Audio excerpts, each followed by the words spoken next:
What was the life of Victor Marx like when your biological dad actually contacted you?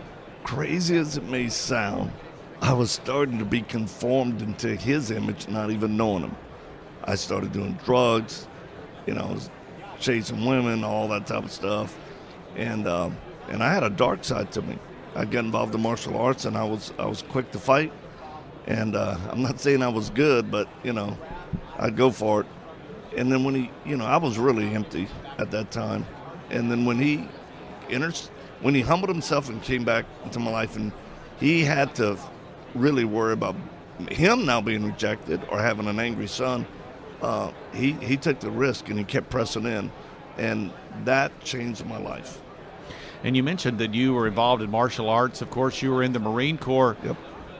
You actually were, as I understand it, you were quite good in your in your activity in that sense. Well, I did apply myself, and I was at one point pretty driven, but I still hold the world record for the fastest gun disarm, and people can see it on YouTube or whatnot.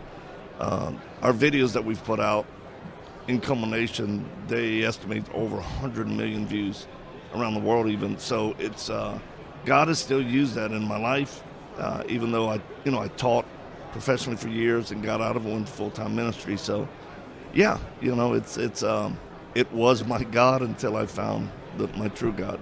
And so what did God do in your heart? Your father actually reached out, witnessed to you. How did you respond, and how did God work in that regard? Well, I'll say, God overcame me with love, nothing else.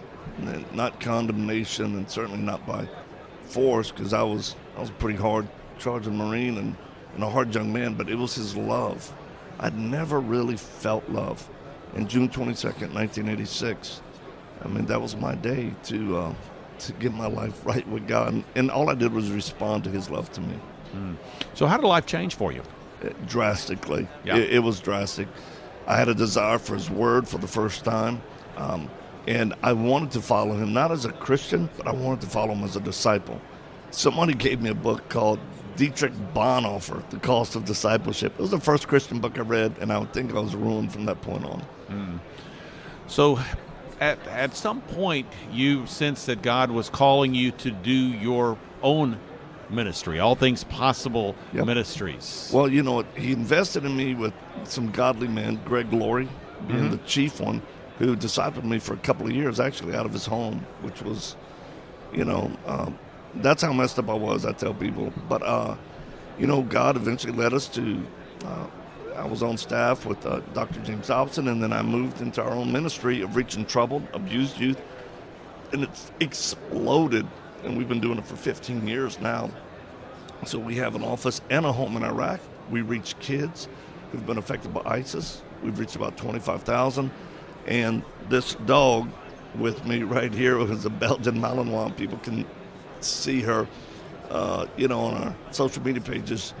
She was with me when we were face-to-face with ISIS on a number of occasions, helping children who had been orphaned or parents, just killed, or actually helping facilitate rescues with the Iraqi army, the coalition forces.